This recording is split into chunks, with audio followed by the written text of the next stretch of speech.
Welcome back to another episode of Rock Boys Football. Things seem to be picking up for Mike Norvel. The Florida State Seminoles in this spring transfer portal window as one.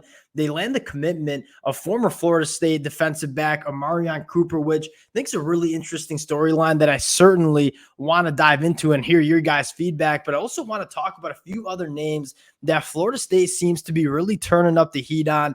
It was a slow start for Florida State in the transfer portal window one. Yes, the NCAA absolutely sucks. More importantly, though, this Florida State team didn't really have that much work to be done in the spring transfer portal window, right? This depth chart pretty squared away. A couple of positions that they maybe wanted to kind of bolster up heading into fall camp. Want to talk about some of the names and positions. Pumped up to get into this one. Before we do, and as always, just want to say thank you to you guys, to the Florida State fans, man.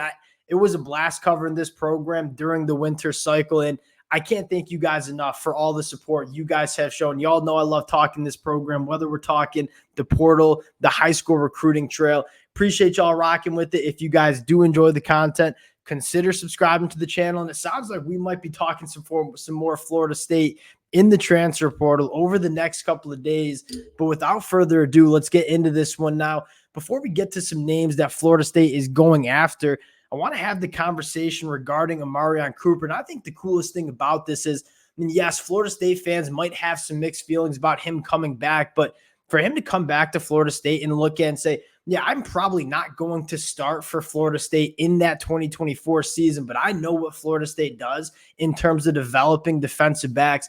I'm going to come back and absolutely trust the process. I think that's a really cool storyline. I think the next one is, and I'm kind of interested to hear some of your guys' feedback, but more importantly, the news coming out is, does Omarion Cooper stay at the cornerback spot where he played at Colorado, or does he make that transition to that safety position? You already seen them grab a guy like Brown, take him as a cornerback, convert him to that safety spot. I think it would probably make a lot of sense for both Omarion Cooper and, quite frankly, Florida State to maybe slide Cooper back into the safety room, where I really like some of the young cats that you have in the safety room, but it is a little bit of a young, inexperienced room.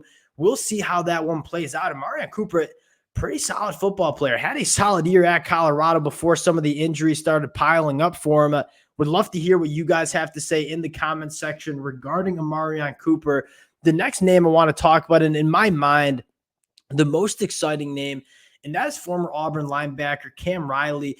I think you guys know how I feel about the Florida State linebacker room. I do not have many question marks about this Florida State program. I think it is a very healthy depth chart heading into 2024. If there was a question that I kind of had throughout the offseason, it was at that off-ball linebacker spot. Now, you look at a guy in DJ Lundy and say, we ain't got no question marks about DJ Lundy. I think he's an absolute stud at that linebacker spot, but I think the question we have is at that number 2 spot, and I think it comes down to just inexperience, or there's not really a proven commodity in that linebacker room. Yes, we're excited about Sean Murphy and the physical traits that he brings to that Florida State linebacker room. Guys like Blake Nicholson, Cryer, Omar Graham Jr. I think Florida State is excited about what you have, but what you don't really have is a guy with experience. And you look at Cam Riley and say, he's got a ton of experience in the SEC, over 100 career tackles, 7.5 tackles for a loss, a 5% missed tackle rate for the Auburn Tigers in 2023. He's played over 800 snaps. And again, you look at a guy like Sean Murphy, who was kind of brought in to potentially start for Florida State. He had 35 career snaps at the linebacker spot coming from Alabama. You look at how you want this linebacker room probably constructed if you're Florida State and you're saying, we want guys that, yes, we want that young talent, guys like Justin Cryer, Blake Nicholson, Omar Graham Jr., to be pushing 100%. And if one of those guys beats out a player like Cam Riley, who has a lot of experience playing at the Power 5 level in the SEC, you feel really good about where they are.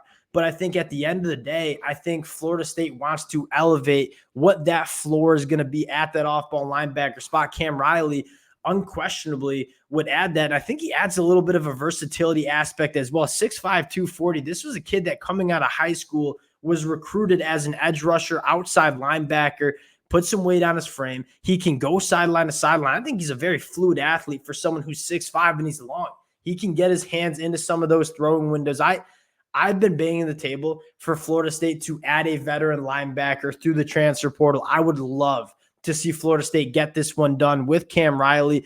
The other two players I want to just quickly buzz over, two guys going from, well, in this case, the Division II level in Grand Valley State up in Michigan. Javier Suggs, this is a player that I'll put my hand up and say I don't watch a ton of Grand Valley State football. That being said, Javier Suggs has suddenly become, one of the hottest commodities that you see on the inside of that defensive line in the portal. And if you're Florida State, you feel pretty good about guys like Josh Farmer, Daryl Jackson Jr., Grady Kelly. What you might not feel great about is the depth that you have. And I don't know if Javier Suggs is a guy that comes in and immediately starts for Florida State, although Mike Norvel has had a lot of good experience grabbing guys on the defensive line from lower-ranked programs and coming to Florida State. Guys like Jared Verse and Braden Fisk, those guys seem to be working out pretty good for Florida State. That being said, I think Javier Suggs certainly adds some depth to that room. And I think you can say a lot of the same things for a guy coming from Wyoming and Gavin Mayer, who Florida State also has reached out to now.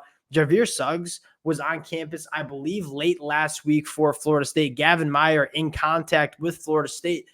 Wouldn't be surprised if Florida State grabs one of these two guys on the inside of that defensive line just for some depth purposes. And you guys hear me say this all the time. I truly think it's important. You look at the programs like Michigan, Georgia.